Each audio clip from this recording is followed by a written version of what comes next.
जय हिंद बच्चों। आज हम बात करेंगे इम्यून सिस्टम के बारे में, प्रतिरक्षा तंत्र के बारे में। सबसे पहले बात करते हैं कि हमारा इम्यून सिस्टम करता क्या है। तो चलिए शुरू करते हैं। आपने कई बार अपने आसपास में देखा होगा कि बहुत सारी गंदगी फैली रहती है, या हमारा पर्यावरण जो है बहुत प्रदूषित हो चुका है। उस प्रदूषण की वजह से चारों तरफ बहुत सारे वायरस, बैक्टीरिया, परजीवी, ये सब फैले हुए रहते हैं। ये सभी वायरस या बैक्टीरिया, परजीवी हमारे शरीर में किसी न किसी तरीके से प्रवेश कर जाते हैं और प्रवेश करके हमारी कोशिकाओं को संक्रमित कर देते हैं, जिससे वो कोशिकाएं मरने लग जाती हैं या फिर डैमेज हो जाती हैं। और एक कोशिका डैमेज होने के बाद वो अपने आसपास की, अपने अगल बगल की कोशिकाओं को भी डैमेज कर देती है, वो उन्हें नुकसान पहुंचाने लग जाती है। तो ये सारी चीज़ों को रोकने के लिए कि हम बीमार ना पड़े, बाहर से आने वाला कोई बैक्टीरिया या वायरस अगर हमारे शरीर में आ भी गया है तो उस वायरस को मार करके ख़त्म कर दिया जाए, हमारे शरीर के द्वारा उसे नष्ट कर दिया जाए, जिससे हम बीमार ना पड़े। तो ये काम करने की क्षमता, यानी कि रोगों से लड़ने की क्षमता, वायरस को मारने की क्षमता हमारे शरीर के अंदर पाई जाती है। और जिन अंगों के अंदर ये क्षमता पाई जाती है उन सभी अंगों को सामूहिक रूप से हम लोग इम्यून सिस्टम के नाम से जानते हैं, प्रतिरक्षा तंत्र के नाम से जानते हैं। तो हमारा प्रतिरक्षा तंत्र जो होता है वो बाहर से आने वाले बैक्टीरिया, वायरस या जीवाणुओं से लड़ने की क्षमता देता है हमको। इसकी वजह से हम बीमार नहीं पड़ते हैं।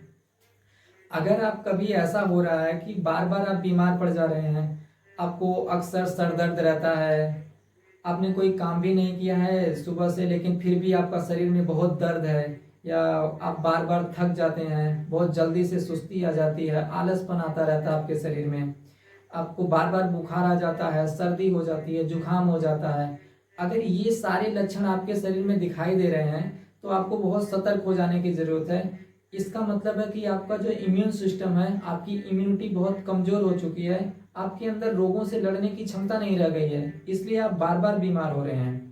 तो आज हम उसी के बारे में बात करने वाले हैं कि हमारा प्रतिरक्षा तंत्र काम कैसे करता है, कैसे हम लोग बिना डॉक्टर के पास गए हुए भी बहुत सारी हमारी बीमारियां ठीक हो जाती हैं। अक्सर हम देखते हैं अगर हमको हल्का बुखार हो जाए, हल्का खांसी आने लग जाए, सर्दी हो जाए, जुकाम हो जाए, हम डॉक्टर के पास नहीं जाते हैं, कोई दवा नहीं खाते हैं, लेकिन फिर भी ठीक हो जाते हैं। तो वो ठीक हम कैसे हो जाती हैं, उसकी वजह ये है कि हमारे शरीर के अंदर उन बैक्टीरिया, वायरस को मार देने की क्षमता पहले से ही होती है। तो इसी क्षमता को हम लोग प्रतिरक्षा बोलते हैं। तो अगर आपका बार बार बीमार हो जा रहे हैं, अगर आप बार बार इन सारी समस्याओं से परेशान हैं, तो इसका मतलब है कि आपका इम्यून सिस्टम कमज़ोर हो चुका है और उस इम्यून सिस्टम को मजबूत करने की ज़रूरत है, आपको अपनी इम्यूनिटी को बढ़ाने की ज़रूरत है। तो समझते हैं कि इम्यूनिटी को हम कैसे बढ़ाएं, थोड़ा इसके बारे में पहले चर्चा कर लेते हैं। जैसा कि कुछ टाइम पहले ही आपने देखा होगा कि अभी कोरोना वायरस ख़त्म हुआ है। कोरोना वायरस में आपने सुना होगा कई लोगों से, कई डॉक्टरों से, कई स्पेशलिस्ट से कि आप एक काढ़ा बना लीजिए, उसमें अदरक हुआ, लौंग हुआ, इलायची हुआ और तुलसी के पत्ते हुए, ये सभी चीज़ें मिला करके उसे काढ़ा बना करके पीजिए। दरअसल लौंग हुआ, इलायची है, अदरक है, तुलसी के पत्ते हैं, इन सारी चीज़ों के अंदर एंटीऑक्सीडेंट्स पाए जाते हैं। और एंटीऑक्सीडेंट्स का काम ये होता है कि वो हमारे शरीर के अंदर होने वाली ऑक्सीकरण अभिक्रियाओं को रोक देते हैं। तो अगर कोई ऑक्सीकरण अभिक्रिया हमारे शरीर में हो रही है तो उस ऑक्सीकरण अभिक्रिया को खत्म कर देंगे, जिससे कि अगर हमारी कोई एक कोशिका संक्रमित हो चुकी है तब भी आपकी उसके अगल बगल की दूसरी कोशिकाएं संक्रमित नहीं हो पाती हैं। जैसे आप यूं मान लीजिए कि आपने अलमारी में कोई आम रखा हुआ था, एक टोकरी में भर करके, अगर उसमें एक सड़ा हुआ आम है और आपने एक हफ्ते के लिए उसको छोड़ दिया या 2 दिन के लिए छोड़ दिया, तो वो एक सड़ा हुआ आम बाकी सभी सड़े हुए आमों को सड़ा दे, बचे स्वस्थ आमों को भी सड़ा देता है।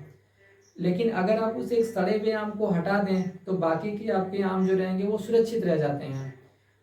सेम वही काम हमारे शरीर के अंदर जाकर के एंटीऑक्सीडेंट्स भी करते हैं कि अगर आपकी कोई कोशिका संक्रमित हो गई है किसी वायरस या बैक्टीरिया की वजह से, तो एंटीऑक्सीडेंट्स ये करते हैं कि उस कोशिका से बनने वाले हानिकारक जो पदार्थ होते हैं उनको अब खुद सोख लेते हैं, खुद उन्हें मार देते हैं, जिससे कि आसपास की दूसरी कोशिकाएं डैमेज ना हो पाए। तो इस तरीके से हमारे जो है एंटीऑक्सीडेंट्स काम करते हैं। अब ये एंटीऑक्सीडेंट्स और कौन कौन सी चीज़ों में पाए जाएंगे, तो हमारी जो विटामिन बी होती है उसमें बहुत प्रचुर मात्रा में एंटीऑक्सीडेंट्स पाए जाते हैं।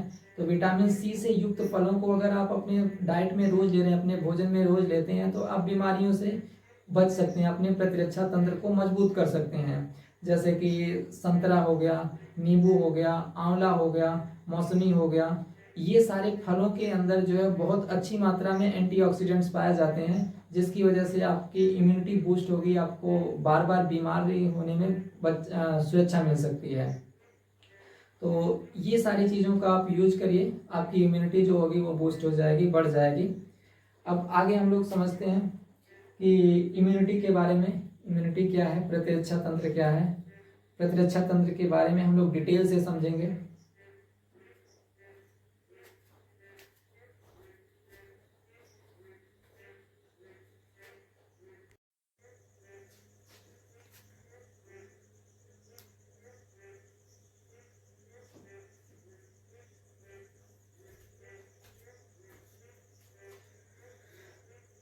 चलिए तो शुरू करते हैं इम्यून सिस्टम के बारे में, प्रतिरक्षा तंत्र के बारे में। हमारे शरीर के अंदर अंगों का एक समूह होता है जो एक साथ मिल करके हमें बाहर से आने वाले बैक्टीरिया या वायरस, फंगस या परजीवियों से लड़ने की क्षमता देता है, जिसकी वजह से हम बीमार नहीं पड़ पाए। इस अंगों के समूह को हम लोग प्रतिरक्षा तंत्र या इम्यून सिस्टम के नाम से जानते हैं। हमारे इम्यून सिस्टम में जो मुख्य अंग सबसे मुख्य भूमिका में है, उन अंगों के बारे में हम लोग आगे जानेंगे। सबसे जो मुख्य अंग है हमारे इम्यून सिस्टम का, वो है हमारा बोन मैरो, जिसे अस्थिमज्जा भी कहा जाता है। बोन मैरो या अस्थिमज्जा जो होता है, ये हमारे हड्डियों के बीच में एक लाल रंग का कोशिकाओं का गुच्छा पाया जाता है। उस लाल रंग के कोशिकाओं के गुच्छा को हम लोग बोन मैरो कहते हैं। जैसे आप कभी चिकन खा रहे हो, तो चिकन की जो हड्डी होती है उसको तोड़ करके देखेंगे तो उसके अंदर एक लाल लाल सा गुच्छा दिखाई देगा, वही लाल गुच्छा जो है आपका बोन मैरो कहलाता है। बोन मैरो हमारे लिए बहुत ही महत्वपूर्ण होता है। बोन मैरो के अंदर जो है रुधिर कणिकाएं का निर्माण होता है। जितने भी प्रकार की रुधिर कणिकाएं पाई जाती हैं, चाहे वो लाल रुधिर कणिकाएं हों, श्वेत रुधिर कणिकाएं हों या फिर प्लेटलेट्स हों, ये सभी प्रकार की रुधिर कणिकाओं का निर्माण बोन मैरो के अंदर किया जाता है। सबसे पहले हम लोग बात करते हैं WBC के बारे में। हमारे प्रतिरक्षा तंत्र का एक बहुत ही महत्वपूर्ण हिस्सा होती हैं व्हाइट ब्लड सेल्स या श्वेत रुधिर कणिकाएं। ये बाहर से आने वाले बैक्टीरिया, वायरस या परजीवियों को मारने का काम करती हैं ढूंढ करके, इसलिए इन्हें हम लोग शरीर का सिपाही के नाम से जानते हैं। WBC के अंतर्गत कुछ 5 टाइप्स आते हैं। उसमें है लिम्फोसाइट्स कोशिकाएं हो गई, बेसोफिल्स होती हैं, ईस्नोफिल्स होती हैं, न्यूट्रोफिल्स होती हैं। ये सभी कोशिकाओं का जो मुख्य कार्य होता है, उसमें सबसे मुख्य कोशिकाएं जो हैं वो बी लिम्फोसाइट कोशिका होती है। बी लिम्फोसाइट कोशिका का काम होता है बाहर से आने वाले बैक्टीरिया या वायरस को पहचान करना और उसे पहचान करके उसी के अनुसार उसको मारने के लिए एक प्रोटीन का निर्माण करना। उस प्रोटीन को हम लोग एंटीबॉडी के नाम से जानते हैं। एंटीबॉडी के निर्माण के बाद जो भी बैक्टीरिया या वायरस रहेगा उसे नष्ट कर दिया जाता है, जिससे हमारा शरीर जो है रोगों से बच जाता है। इसके अतिरिक्त हमारे शरीर में टी लिम्फोसाइट कोशिकाएं पाई जाती हैं। ये टी लिम्फोसाइट कोशिकाएं जो होती हैं हमारे बी लिम्फोसाइट कोशिकाओं के निर्माण के सहायता के लिए होती हैं। इसके अतिरिक्त हमारे श्वेत रुधिर कणिकाओं में न्यूट्रोफिल्स पाए जाते हैं। न्यूट्रोफिल्स कोशिकाओं का मुख्य कार्य ये होता है कि जैसे ही हमारे शरीर में कोई बैक्टीरिया या इन्फेक्शन प्रवेश करता है, उसे देखते ही हमारे न्यूट्रोफिल्स तुरंत उस स्थान पर पहुंच जाते हैं और उस बाहरी कारक को या बैक्टीरिया, वायरस को मार करके नष्ट करने का काम करती हैं। अब देखते हैं हमारे जो इम्यून सिस्टम का दूसरा पार्ट है, वो है हमारा थाइमस। थाइमस हमारे वक्ष गुहा के अंदर हृदय के थोड़ा सा ऊपर पाया जाता है। थाइमस के अंदर हमारी जो टी लिम्फोसाइट कोशिकाएं होती हैं, ये जाकर के परिपक्व होती हैं। यानी टी लिम्फोसाइट कोशिका जो रहेगी उनका निर्माण तो बोन मैरो में हो जाएगा, लेकिन वो जाकर के परिपक्व और मेच्योर जो होती हैं जाकर के वो थाइमस के अंदर होती हैं। तो थाइमस हमारा जो रहेगा वो टी लिम्फोसाइट कोशिकाओं के मैच्योर करने के लिए स्थल होता है। इसके अतिरिक्त तीसरा जो हमारा इम्यून सिस्टम का भाग है वो है स्प्लीन। स्प्लीन इसे हिंदी में प्लीहा भी कहते हैं। ये हमारे उदर गुहा में इधर बाईं तरफ थोड़ा पाया जाता है। एक सेम के बीज के आकार का ग्रंथि होती है। स्प्लीन हमारे शरीर में एक छन्नी का काम करता है। जैसे हम लोग कोई सामान छानने के लिए छन्नी का प्रयोग करते हैं, उसी प्रकार से हमारे शरीर के अंदर ब्लड को छानने के लिए स्प्लीन पाया जाता है। स्प्लीन दरअसल मरी हुई लाल रुधिर कणिकाओं या आरबीसी तथा कुछ मात्रा में वायरस या बैक्टीरिया को भी छान करके अलग कर देता है। जैसा कि आरबीसी का जीवन काल जो होता है मात्र 120 दिन होता है, इसके बाद ये मर जाती हैं। तो इस मरी हुई आरबीसी को या हमारे शरीर में किसी भी मरी हुई कोशिकाओं को ब्लड से छान करके अलग करने का काम वो स्प्लीन का होता है। इससे हमारा जो शरीर है रोगों से बच जाता है, बीमार होने से बच जाता है। हमारे इम्यून सिस्टम का अगला भाग जो है वो लिम्फ नोड्स होते हैं या लसिका ग्रंथियां होती हैं। हमारे शरीर के विभिन्न भागों में कुछ लसिका ग्रंथियां पाई जाती हैं। एक ठोस आकार की संरचनाएं होती हैं। ये ठोस आकार की संरचनाएं जो हैं लसिका ऊतक में पाए जाने वाले बैक्टीरिया या वायरस को फंसा करके उन्हें नष्ट करने का कार्य करती हैं। अगला जो पार्ट है हमारा श्लेष्मा संबंध लसिका ऊतक, इसे माल्ट के नाम से जानते हैं। म्यूकस एसोसिएटेड लिम्फोसाइट टिश्यूज कहा जाता है इन्हें। इन कोशिकाओं का काम होता है, जैसे कि आप देखें आपका जो हमारा नाक होता है, नाक के अंदर एक गोंद जैसा द्रव पाया जाता है। वो द्रव जो होता है बाहर से आने वाले कणों, बैक्टीरिया या किसी भी वाह्य कारक को अपने अंदर चिपका लेता है, जिससे कि वो हमारे सांस के माध्यम से शरीर में नहीं जा पाए। इसीलिए कहा जाता है कि आपको जब भी सांस लेना हो तो सांस आप हमेशा नाक से लें अपने, ताकि जब भी कोई सांस के माध्यम से बैक्टीरिया या वायरस आपके शरीर के अंदर जाना चाहेगा तो वो इस श्लेष्मा के अंदर, जो नाक के अंदर आपका श्लेष्मा पाया जा रहा होगा, उसी के अंदर फंस करके रह जाएगा, आपके शरीर के अंदर नहीं जा पाएगा, जिससे आप बीमार नहीं पड़ेंगे। इसी तरीके से कुछ श्लेष्मा जो है हमारे पाचन तंत्र की ग्रंथियों के अंदर भी पाया जाता है। जैसे आमाशय के अंदर हमारा हाइड्रोक्लोरिक अम्ल पाया जाता है। वो हाइड्रोक्लोरिक अम्ल हमारे भोजन के अंदर से पहुंचने वाले बैक्टीरिया को मार करके नष्ट कर देता है। अगला जो पार्ट है हमारा टॉन्सिल है। टॉन्सिल हमारे जीभ के बिल्कुल पीछे के भाग में एक छोटी सी ग्रंथि होती है, जो भोजन के माध्यम से या सांस के माध्यम से जाने वाले बैक्टीरिया को नष्ट करने का कार्य करती है। कभी कभी ये टॉन्सिल आपका खराब भोजन करने की वजह से या बहुत ज़्यादा ठंडी सामान पी लेने की वजह से आपका टॉन्सिल बढ़ जाता है। इसकी वजह से टॉन्सिल में इन्फेक्शन हो जाता है, जिससे कि आपके गले में खराश हो सकती है, खांसी आ सकती है। तो अगर आप कभी खराब भोजन कर लेते हैं या फिर ठंडा भोजन कर लेते हैं तो उसकी वजह से आपका टॉन्सिल जो होगा वो बड़ा हो जाएगा, जिससे आपके गले में दर्द महसूस हो सकती है। तो ये कुछ आपके अंग हैं जो मुख्य रूप से हमारे इम्यून सिस्टम का भाग होते हैं। ये सभी अंग आपस में मिल करके और आपस में कोऑर्डिनेट करके हमें बीमारियों से बचाते हैं और बाहर से आने वाले रोगों को सभी को और उनके कारकों को नष्ट करने का कार्य करते हैं।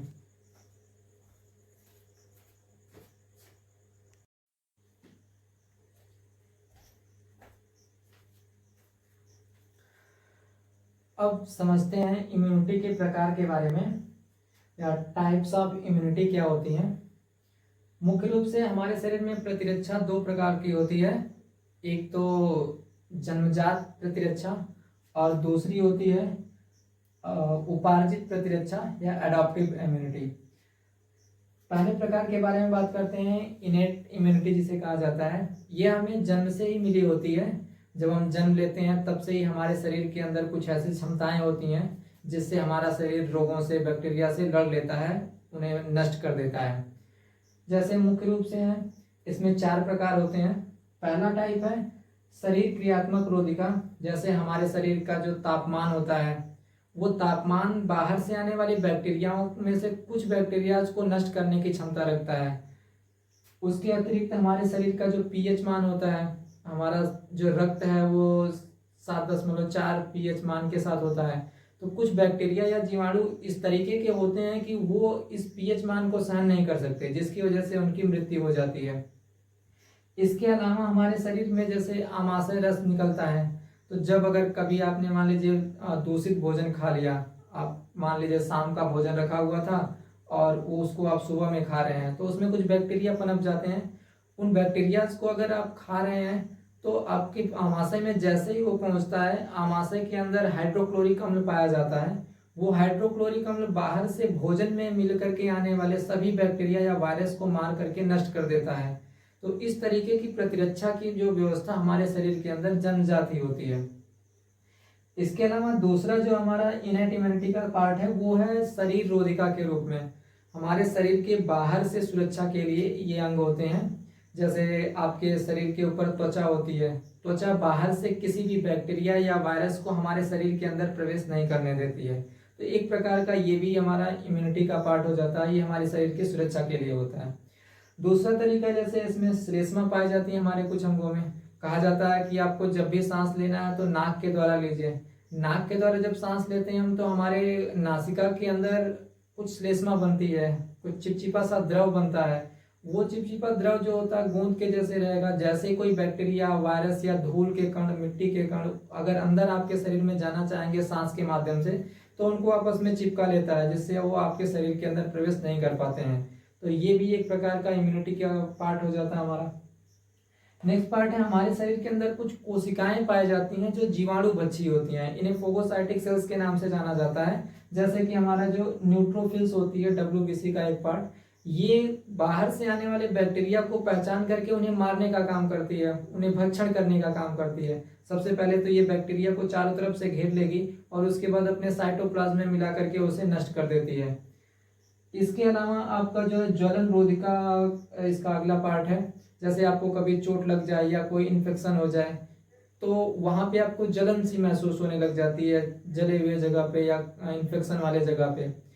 उस इन्फेक्शन के स्थान पर सबसे जल्दी से न्यूट्रोफिल्स पहुंच करके वहां पे उपस्थित जो भी हिस्टामिन बनने वाला होता है या जो बैक्टीरिया पनपे हुए होते हैं, उनका भक्षण का काम करती है, उन्हें नष्ट करने का काम करती है।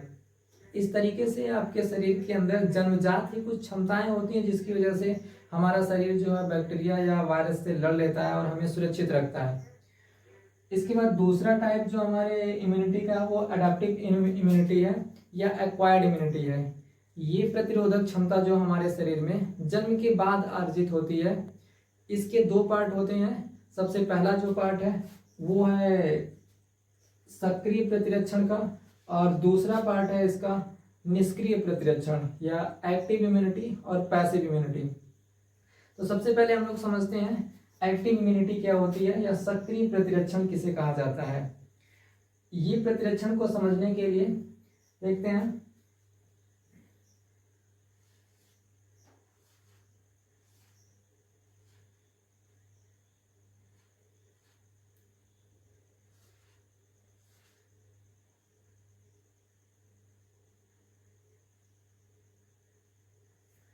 चलिए, ये कोई व्यक्ति है और इसके पास बाहर से एक वायरस है, ये इसके शरीर में प्रवेश कर जाता है। इस वायरस को मान लेते हैं हम ये कोई यक्स वायरस है, और ये यक्स वायरस इस व्यक्ति के शरीर में प्रवेश कर जाता है।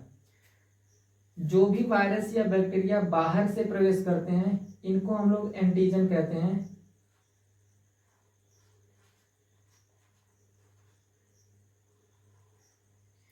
कोई भी बाहरी कारक जो हमारे शरीर के लिए नुकसानदायक हो, अगर वो हमारे शरीर में पहुंचता है तो उसे एंटीजन के नाम से जाना जाता है।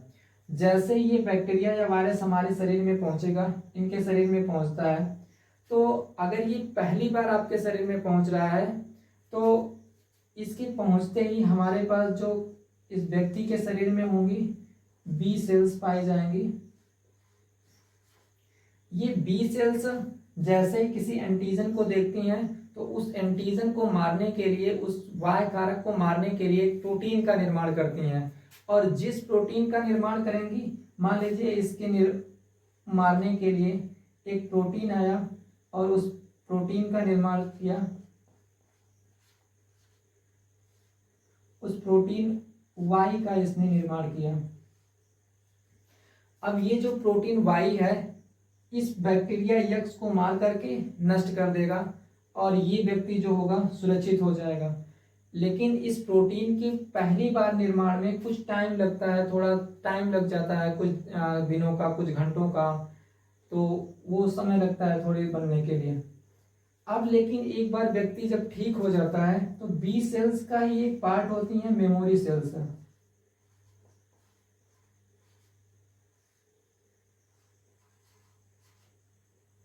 ये मेमोरी सेल इस एंटीजन को पहचान लेती हैं, पहचान करके याद करके रख लेंगे। अब दोबारा से अगर कभी यही सेम यक्स बैक्टीरिया इस व्यक्ति के शरीर में प्रवेश करता है तो चूंकि इसकी मेमोरी सेल को पहले से पता है कि हमें कौन सा प्रोटीन बनाना है, कौन सा एंटीबॉडी बनाना है, सेम उसी एंटीबॉडी को ये तुरंत निर्माण करेंगे और इस यक्स एंटीजन को मार करके खत्म कर देंगे। तो इस प्रकार से हमारे शरीर में प्रतिरक्षा की एक क्षमता होती है कि अगर आपको कोई एक बीमारी पहले हो चुकी है, दोबारा से वो बीमारी होगी तो आपके शरीर में एंटीबॉडी का निर्माण बहुत तेजी से होने लग जाता है, जिससे आपका शरीर बहुत जल्दी से ठीक हो जाएगा। इसका एक एग्जाम्पल है चेचक रोग।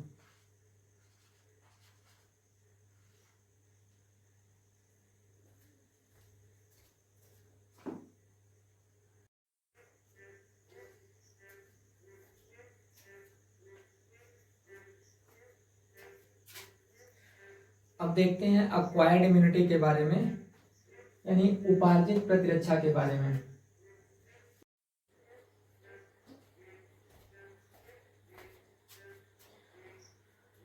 आज के लिए बस इतना ही, मिलेंगे अगले वीडियो में, तब तक के लिए जय हिंद।